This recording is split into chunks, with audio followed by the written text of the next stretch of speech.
DNA இரட்டிப்படைதல்னா என்னன்னு உங்களுக்கு தெரியுமா? டிஎன்ஏ இரட்டிப்படைதல்ங்கிறது ஒரு டிஎன்ஏ 2 டிஎன்ஏவா எண்ணிக்கையில் அதிகரிக்கிறதுக்கு பேர் தான் டிஎன்ஏ இரட்டிப்படைதல்னு சொல்கிறோம். ஒரு செல் 2ஆக பிரியணும் அப்படின்னு கேட்டினா டிஎன்ஏ இரட்டிப்படைதல் அப்படிங்கிறது அவசியம்.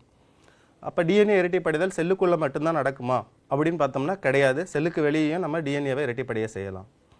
எப்படி செல்லுக்கு வெளியே டிஎன்ஏவை இரட்டிப்படைய செய்கிறோன்றது உங்களுக்கு தெரியுமா? ஏன் செய்யணும், எப்படி செய்யணும்? வாங்க மாணவர்கள், இன்றைக்கு நம்ம வீடியோவில் பிசிஆர் டெக்னிக்கை பற்றி தான் பார்க்க போகிறோம். ஸோ பிசிஆரில் ஒரு டிஎன்ஏவை 2 டிஎன்ஏவா எண்ணிக்கையில் அதிகப்படுத்துகிறோம். ஸோ அதை ஒரு மாடல் மூலமாக டீட்டெயில்டாக பார்க்கலாம். ஸோ ஃபஸ்ட்டு பிசிஆருக்கு என்னென்ன தேவை அப்படிங்கிறத நம்ம பார்க்குறோம். ஸோ பிசிஆர் டெக்னிக்கில் ஃபஸ்ட்டு என்ன பண்ணுறோம் அப்படின்னு கேட்டிங்கன்னா, எந்த டிஎன்ஏவை நம்ம இரட்டிப்படைய செய்கிறோமோ அந்த டிஎன்ஏ நமக்கு முக்கியமாக தனியாக பிரித்து எடுத்துக்கிறோம். ஸோ அதுதான் இந்த டிஎன்ஏ. ஸோ இதை நம்ம ப்ரைமர்னு சொல்கிறோம். ஸோ இந்த டிஎன்ஏவுக்கு ஏற்ற மாதிரி லெபார்ட்டரியில் மேன்மேடாக பண்ணினது தான் இந்த ப்ரைமர். ஸோ இந்த ப்ரைமருங்கிறது வேறு ஒன்றும் கிடையாது. நம்ம எந்த டிஎன்ஏவை இரட்டிப்படைய செய்கிறோமோ அந்த டிஎன்ஏவோட காம்ப்ளிமெண்ட்ரி டிஎன்ஏ செக்மெண்ட்டை தான் நம்ம ப்ரைமர்னு சொல்கிறோம். ஸோ இப்போ ப்ரைமரை பொறுத்த வரைக்கும் ப்ரைம் ரொம்ப முக்கியம். அதாவது நமக்கு தேவையான டிஎன்ஏவில் 5' to 3' இருக்கக்கூடிய ஸ்ட்ராண்டுக்கு ஒரு ப்ரைம், அதே மாதிரி 3' to 5' ஸ்ட்ராண்டுக்கு இருக்கக்கூடிய ஒரு ப்ரைம். அப்போ 2 வகையான ப்ரைமை நம்ம ஆர்டிஃபிஷியலாக லெபார்ட்டரியில் டிஎன்ஏவுக்கு காம்ப்ளிமெண்ட்ரியாக பண்ணி வச்சுருக்கிறதுக்கு பேர் தான் ப்ரைமர் அப்படின்னு சொல்கிறோம். அடுத்தது டாக் டிஎன்ஏ பாலிமரேஸ் அப்படிங்கிற ஒரு நொதி தேவைப்படுது. டிஎன்ஏ பாலிமரேஸ்ங்கிற நொதி என்ன பண்ணும்? பாலிமரைசேஷன் ஆஃப் டிஎன்ஏ, அதாவது டிஎன்ஏவை நியூக்ளியோடைடு ஆட் பண்ணிவிட்டு புதிய இழையாக தோற்றுவிக்கிறதுக்கு உதவக்கூடிய ஒரு நொதி தான் இந்த டிஎன்ஏ பாலிமரேஸ்னு சொல்கிறோம். இங்கே நம்ம டாக் டிஎன்ஏ பாலிமரேஸை யூஸ் பண்ணுறோம். ஸோ பொதுவாக யூக்கரியாட்டிலேருந்து எடுக்கக்கூடிய டிஎன்ஏ பாலிமரேஸ் நம்ம இந்த பிசிஆரில் யூஸ் பண்ண முடியாது. ஏன்னா பிசிஆரில் தெர்மோசைக்ளருங்கிற மெஷினில் ஹை டெம்பரேச்சராக நம்ம யூஸ் பண்ணி டிஎன்ஏவை இரட்டிப்படைய செய்வோம். ஸோ அதனால் இந்த யூக்கரியாட்டிக் டிஎன்ஏ பாலிமரேஸ்ங்கிறது டீநேச்சுரேஷன் சிதைந்து போயிடும். அதனால் இந்த டிஎன்ஏ பாலிமரேஸை நம்ம ப்ரோகேரியட்லேருந்து எடுக்கிறோம். அதாவது ப்ரோகேரியட்னு சொல்லக்கூடிய பாக்டீரியா தெர்மஸ் அக்வாஸ்டிக்கஸ்ங்கிற பாக்டீரியாவிலேருந்து இந்த டிஎன்ஏ பாலிமரேஸ் எடுக்கிறோம். ஸோ இந்த தெர்மஸ் அக்வாஸ்டிக்கஸ்ங்கிறது ஹை டெம்பரேச்சர்லையும் உயிர் வாழக்கூடிய ஒரு பாக்டீரியா. இந்த பாக்டீரியாவிலேருந்து இந்த டிஎன்ஏ பாலிமரேஸ் எடுக்கிறதுனால இதுக்கு பேர் டாக் டிஎன்ஏ பாலிமரேஸ்னு சொல்கிறோம். இது ஹை டெம்பரேச்சர்லையும் டீநேச்சுரேஷன் ஆகாமல், அதாவது சிதையாமல் இதோட வேலையை கரெக்டாக செய்யும். ஸோ இதுதான் டாக் டிஎன்ஏ பாலிமரேஸ்.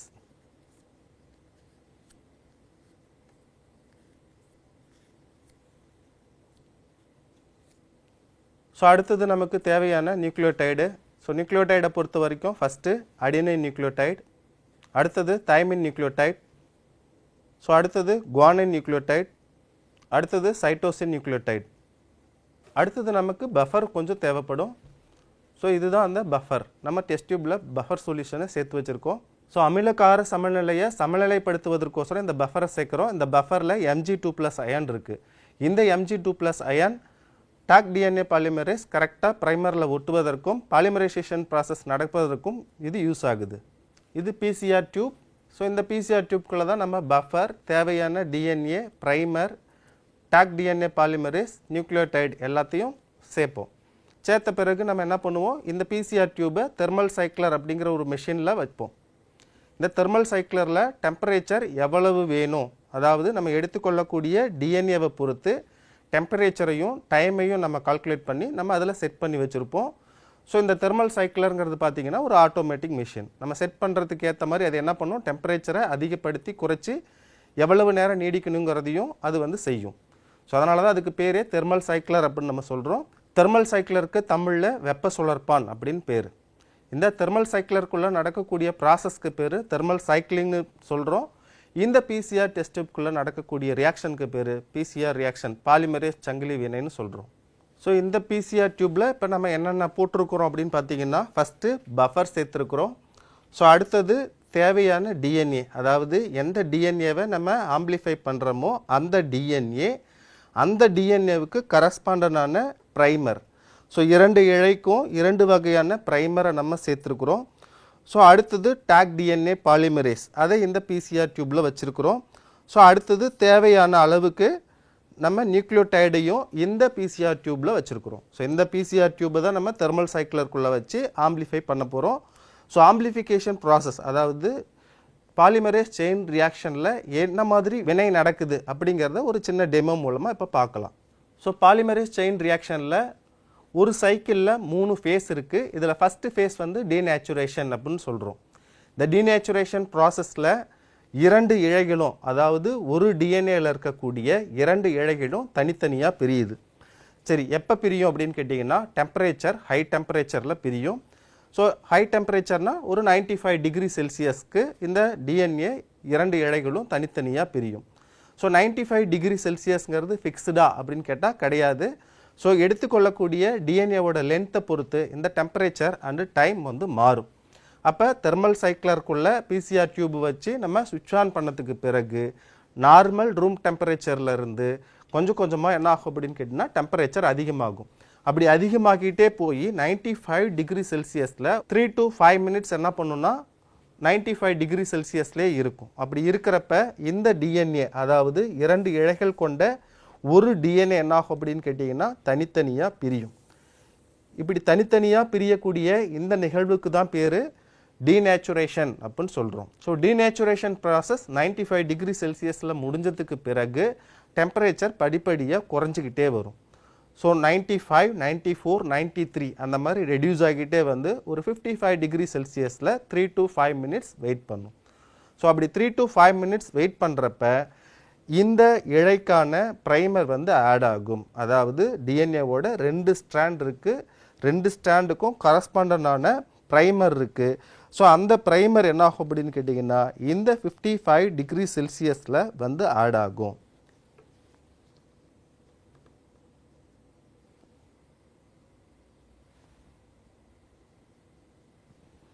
ஸோ இப்போ ப்ரைமர் பார்த்தீங்க அப்படின்னு கேட்டிங்கன்னா இது டெம்ப்ளேட் ஸ்டாண்ட், அதாவது தேவைப்படக்கூடிய எந்த டிஎன்ஏவை நம்ம எண்ணிக்கையில் அதிகப்படுத்துகிறோமோ அந்த டிஎன்ஏவை நம்ம இங்கே டெம்ப்ளேட் டிஎன்ஏன்னு கன்சிடர் பண்ணிக்கிறோம். இப்போ இந்த டெம்ப்ளேட் டிஎன்ஏவோட ப்ரைம் பார்த்தீங்கன்னா 3' to 5'. ஸோ அப்போ இதோட ப்ரைமர் பார்த்தீங்க அப்படின்னு கேட்டிங்கன்னா 5' to 3' ரேஞ்சில் இருக்கும். அது மட்டும் கிடையாது, ஸோ இந்த டிஎன்ஏவோட காம்ப்ளிமெண்ட்ரியாக இவங்க இருப்பாங்க. இதுவும் ஒரு டிஎன்ஏ தான், இது ஒரு ஷார்ட் செக்மெண்ட் ஆஃப் டிஎன்ஏ. இந்த டெம்ப்ளேட் டிஎன்ஏவுக்கு காம்ப்ளிமெண்ட்ரியாக ப்ரைமர் இருப்பாங்க. நமக்கு முன்னாடியே சார்காஃப் ரூல் தெரியும் இல்லையா? சார்காஃப் ரூல் என்ன சொல்லுது அப்படின்னு பார்த்தீங்கன்னா அடினின் எப்பொழுதும் தைமினோட இணையும், தைமின் எப்பொழுதும் அடினினோட இணையும். அதே மாதிரி குவானைன் எப்போதும் சைட்டோசினோட இணையும், சைட்டோசின் எப்போவுமே குவானைனோட இணையும். ஸோ இதுதான் இந்த சார்காஃப் ரூல். இந்த சார்காஃப் ரூலை பேஸ் பண்ணியும் நமக்கு இந்த டெம்ப்ளேட்டுக்கு காம்ப்ளிமெண்ட்ரியாக இந்த ப்ரைமர் இருக்குது. ஸோ இதில் பார்த்தீங்கன்னா டெம்ப்ளேட்டில் சைட்டோசின் இருக்குது, ப்ரைமரில் குவானைன் இருக்குது. அதுவே டெம்ப்ளேட்டில் அடினைன் இருக்குது, ப்ரைமரில் தைமின் இருக்குது. டெம்ப்ளேட்டில் தைமின் இருக்குது, ப்ரைமரில் அடினைன் இருக்குது. அப்போ ப்ரைமருங்கிறது ஒரு ஷார்ட் செக்மெண்ட் ஆஃப் டிஎன்ஏ. இந்த டெம்ப்ளேட் டிஎன்ஏவுக்கு காம்ப்ளிமெண்ட்ரியாக இருக்கிறாங்க. அதோட ப்ரைமும் இதில் ரொம்ப முக்கியம். இங்கே 3' அப்படின்னு கேட்டிங்கன்னா இங்கே 5'. ஸோ அதே மாதிரி தான் இந்த டிஎன்ஏ ஸ்டாண்டுக்கும் இந்த டெம்ப்ளேட்டுக்கும் இவங்க ப்ரைமராக இருக்காங்க, இந்த டெம்ப்ளேட்டுக்கு இவங்க காம்ப்ளிமெண்ட்ரியாக இருக்கிறாங்க. ஸோ இப்படி ப்ரைமர் ஆட் ஆகக்கூடிய இந்த நிகழ்வுக்கு பேர் தான் நம்ம அனிலிங் அப்படின்னு சொல்கிறோம். அதாவது முதன்மை இழை பதப்படுத்துதல்னு சொல்கிறோம். ஸோ இந்த 55 டிகிரி செல்சியஸில் இந்த அனலிங் முடிஞ்ச பிறகு 56, 57, 58ன்னு சொல்லிட்டு டெம்பரேச்சர் இன்க்ரீஸ் ஆகிட்டே போகும். 75 டிகிரி செல்சியஸ் வரப்போ 3 to 5 மினிட்ஸ் வெயிட் பண்ணோம். அப்படி 3 to 5 மினிட்ஸ் வெயிட் பண்ணுறப்ப இந்த ப்ரைமரோட 3' எண்டில் டாக் டிஎன்ஏ பாலிமரேஸ் வந்து அட்டாச் ஆகும். ஸோ இங்கே இருக்கக்கூடிய ப்ரைமரில் 3'ல் இந்த டாக் டிஎன்ஏ பாலிமரேஸ் வந்து அட்டாச் ஆகும். அட்டாச் ஆன பிறகு எலாங்கேஷன் ப்ராசஸை பண்ண வைக்கும், அதாவது நீட்சி அடைதல் ப்ராசஸை இதை பண்ண வைக்குது. ஸோ நீட்சி அடைதல்ங்கிறது இந்த சார்காஃப் விதிப்படி டெம்ப்ளேட் டிஎன்ஏவுக்கு காம்ப்ளிமெண்ட்ரியாக இந்த நியூக்ளியோடைடை 1 by 1 சேர்த்துட்டு போகிற இந்த ப்ராசஸ்க்கு பேர் தான் நம்ம நீட்சி அடைதல், அதாவது எலாங்கேஷன்னு சொல்கிறோம். ஸோ இப்போ இங்கே தைமின் இருக்குது. ஸோ தைமினுக்கு காம்ப்ளிமெண்ட்ரியாக யார் இருக்கிறாங்கன்னா அடினைன் இருக்கிறாங்க. ஸோ அடினைன் வந்து சேரும். ஸோ அடுத்தது சைட்டோசின் இருக்கிறாங்க, சைட்டோசினுக்கு காம்ப்ளிமெண்ட்ரியாக குவானைன் வந்து சேரும். ஸோ அடுத்தது அடினைன் இருக்குது, அடினைனுக்கு காம்ப்ளிமெண்ட்ரியாக யார் வந்து சேருவாங்க? எஸ், வெரி குட், அடினைனுக்கு காம்ப்ளிமெண்ட்ரியாக தைமின் வந்து சேருவாங்க. ஸோ அடுத்தது குவானைன் இருக்கிறாங்க, குவானைனுக்கு காம்ப்ளிமெண்ட்ரியாக சைட்டோசின் வந்து சேருவாங்க. அடுத்தது தைமின் இருக்குது, தைமினுக்கு காம்ப்ளிமெண்ட்ரியாக அடினைன் வந்து சேருவாங்க. ஸோ அடுத்தது அடினைன் இருக்குது, அடினைனுக்கு காம்ப்ளிமெண்ட்ரியாக இந்த தைமின் வந்து சேரும். ஸோ ஒரு ஸ்டாண்டில் எப்படி வந்து எலாங்கேஷன் நடந்ததோ அப்படி தான் அடுத்த ஸ்டாண்ட்லேயும் நடக்கும். ஸோ இந்த ஸ்டாண்டில் இருக்கக்கூடிய ப்ரைமரில் 3'ல் டாக் டிஎன்ஏ பாலிமரேஸ் வந்து ஒட்டும். ஸோ இப்போ இங்கே தைமின் இருக்குது, தைமினுக்கு காம்ப்ளிமெண்ட்ரியாக யார் வந்து சேருவாங்க? எஸ் அடினைன் வந்து சேருவாங்க. அப்போ டாக் டிஎன்ஏ பாலிமரேஸ் இங்கே அடினைனை சேர்க்கும். ஸோ அடுத்தது குவானைன் இருக்கிறாங்க. குவானைனுக்கு காம்ப்ளிமெண்ட்ரியாக யார் வந்து சேருவாங்க? எஸ் சைட்டோசின் வந்து சேரும். ஸோ அடுத்தது அடினைன் இருக்கிறாங்க.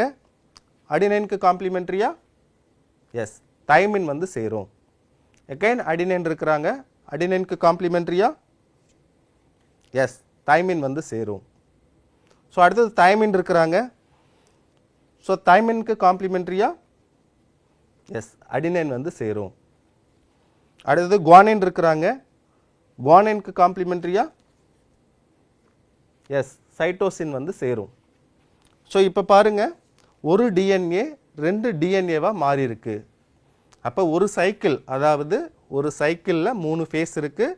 Denaturation, annealing, elongation. இந்த 3 ப்ராசஸும் நடந்து முடிஞ்ச பிறகு ஒரு டிஎன்ஏ 2 டிஎன்ஏவாக மாறி இருக்கு. ஸோ இதை தான் நம்ம வந்து டிஎன்ஏ இரட்டிப்படைதல்னு சொல்கிறோம். ஸோ இந்த மாதிரி அடுத்த சைக்கிள்குள்ளே போகிறப்ப இந்த 4 ஸ்ட்ராண்டும், இந்த 2 டிஎன்ஏல இருக்கக்கூடிய 4 ஸ்ட்ராண்டும் தனித்தனியாக பிரிஞ்சு டெம்ப்ளேட்டாக ஆக்ட் ஆகும். ஸோ டெம்பரேச்சர் 75 டிகிரி செல்சியஸ்லேருந்து கொஞ்சம் கொஞ்சமாக அதிகரித்து 95க்கு போகிறப்ப இந்த 4 ஸ்ட்ராண்டும் தனித்தனியாக பிரிஞ்சிடும். ஸோ இந்த நிகழ்வை நம்ம வந்து டீநேச்சுரேஷன்னு சொல்கிறோம். இப்போ 2வது சைக்கிளில் டீநேச்சுரேஷன் ப்ராசஸ் நடந்து முடிஞ்சதுனால நமக்கு 4 டெம்ப்ளேட் ஸ்டாண்ட் இருக்குது. ஸோ எகைன் டெம்பரேச்சர் குறைஞ்சிக்கிட்டே வந்து 55 டிகிரி செல்சியஸில் நிற்கும். இப்படி 55 டிகிரி செல்சியஸில் நிற்கிறப்ப நமக்கு இந்த ப்ரைமர் வந்து ஆட் ஆகும்.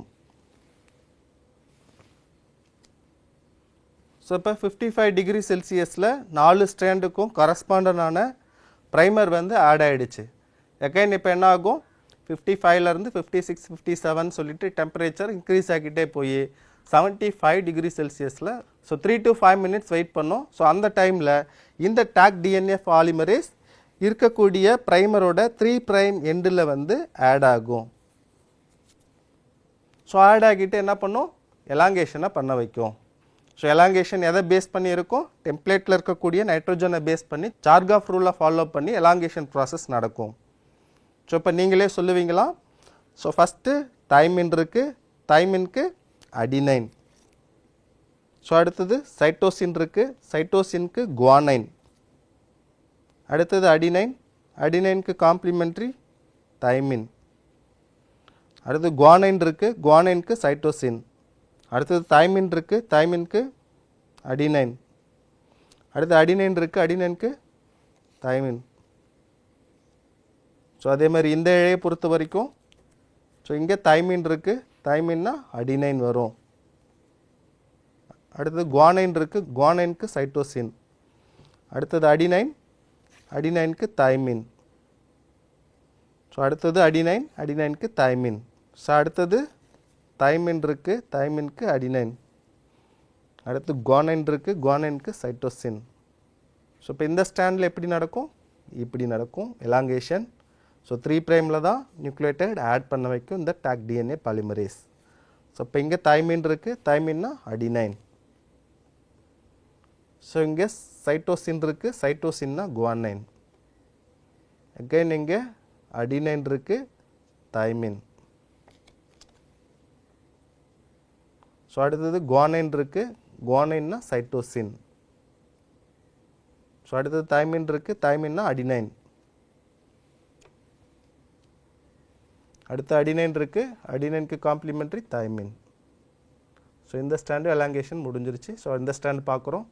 ஸோ இந்த ஸ்டாண்ட்லேயும் 3 பிரைமில் இருந்து தான் நியூக்ளியோடைட் ஆட் ஆகிட்டு போகும். ஸோ இப்போ இங்கே தைமின் இருக்குது, தைமின்னா அடினைன். ஸோ இங்கே குவானைன் இருக்குது, இங்கே சைட்டோசின். ஸோ அடுத்தது அடினைன் இருக்குது, தைமின். ஸோ again அடினைன், அடினைனுக்கு காம்ப்ளிமெண்ட்ரி தைமின். அடுத்தது தைமின் இருக்குது, தைமினுக்கு காம்ப்ளிமெண்ட்ரி அடினைன். அடுத்தது குவானைன் இருக்குது, குவானைனுக்கு காம்ப்ளிமெண்ட்ரி சைட்டோசின். ஸோ இப்போ 2வது சைக்கிளோட எலாங்கேஷன் ப்ராசஸும் முடிஞ்சிருச்சு. ஸோ இப்போ 2வது சைக்கிளில் எலாங்கேஷன் ப்ராசஸ் முடிஞ்சதுக்கு பிறகு நமக்கு எத்தனை டிஎன்ஏ கிடச்சிருக்குன்னா 1, 2, 3, 4 டிஎன்ஏ நமக்கு கிடச்சிருக்கு. இந்த மாதிரி நம்ம எத்தனை சைக்கிளில் வேணாலும் நம்ம தெர்மோசைக்கிளரில் செட் பண்ணிக்கலாம். ஸோ எவ்வளவு காப்பீஸ் ஆஃப் டிஎன்ஏவையும் நம்ம உருவாக்க முடியும், அதாவது பில்லியன்ஸ் ஆஃப் டிஎன்ஏ காப்பீஸையும் நம்ம உருவாக்க முடியும். ஏன் இந்த மாதிரி பில்லியன்ஸ் ஆஃப் காப்பி ஆஃப் டிஎன்ஏவை நம்ம உருவாக்குறோம் அப்படின்னு கேட்டிங்கன்னா, குற்றம் நடக்கக்கூடிய இடத்துலேருந்து கிடைக்கக்கூடிய சாம்பிளில் மிக குறைந்த அளவு தான் டிஎன்ஏ இருக்கும். இந்த குறைந்த அளவு டிஎன்ஏ வச்சுக்கிட்டு பல டிஎன்ஏ டெஸ்ட்டை நம்மளால் பண்ண முடியாது. அப்போ அதுக்கோசரம் குற்றம் நடந்த இடத்துலேருந்து கிடைக்கக்கூடிய சாம்பிளான, அதாவது blood, pus, bone, teeth, semen, saliva, hair follicles, இதிலிருந்து கிடைக்கக்கூடிய குறைந்த அளவு டிஎன்ஏவை நம்ம செப்பரேட் பண்ணிவிட்டு இந்த மாதிரி மல்டிப்ளை பண்ணி கிடைக்கக்கூடிய டிஎன்ஏவை வச்சு நம்ம டிஎன்ஏ டெஸ்ட்டை பண்ணி நம்ம குற்றவாளிகளை ட்ரேஸ் அவுட் பண்ணலாம். சரி, இந்த பாலிமரேஸ் செயின் ரியாக்ஷன் குற்றவாளிகளை கண்டுபிடிக்கிறதுக்கு மட்டும்தான் நம்ம பயன்படுத்துகிறோமா அப்படின்னு கேட்டால் கிடையாது. ஸோ தொற்று நோய்கள், அதாவது பாக்டீரியா, வைரஸ்னால ஏற்படக்கூடிய தொற்று நோய்களை விரைவாக கண்டுபிடிக்கிறதுக்கோசரமும் நம்ம இந்த பாலிமரேஸ் செயின் ரியாக்ஷனை பயன்படுத்துகிறோம். அதுவே சில நோய் கிருமிகள், அதாவது ஆர்என்ஏ வைரஸ்கள் போன்றவற்றின் மூலமாக ஏற்படக்கூடிய நோயையும் நம்ம இதன் மூலமாக கண்டுபிடிக்கலாம். ஸோ இதை நம்ம என்ன பண்ணுவோம் அப்படின்னு கேட்டிங்கன்னா, அந்த ஆர்என்ஏவை டிஎன்ஏவை கன்வெர்ட் பண்ணிவிட்டு பிசிஆருக்குள்ளே போட்டு நம்ம மல்டிப்ளை பண்ணுவோம். ஸோ அந்த டெக்னிக்கை நம்ம ஆர்டிபிசிஆர், அதாவது ரிவர்ஸ் டிரான்ஸ்கிரிப்ஷன் பிசிஆர் அப்படின்னு நம்ம சொல்லுவோம். சரி, இப்போ மரபியல் நோய்களையும் நம்ம பிசிஆர் மூலமாக கண்டுபிடிக்கலாம். ஸோ இந்த விரைவானதாகவும் துல்லியமானதாகவும் இந்த மாதிரியான நோய்களையும் குற்றவாளிகளை கண்டுபிடிக்கிறதுக்கும் இந்த பிசிஆர் டெக்னிக் யூஸ் ஆகுது. என்ன மாணவர்களே, இன்றைக்கு நாம் பிசிஆரை பற்றி டீட்டெயில்டாக ஒரு மாடல் வச்சு தெரிஞ்சுக்கிட்டோம். ஸோ அடுத்த காணொலியில் வேறு ஒரு கான்செப்டை நம்ம மாடல்ஸ் வச்சு தெரிஞ்சுக்கலாம். தேங்க்யூ.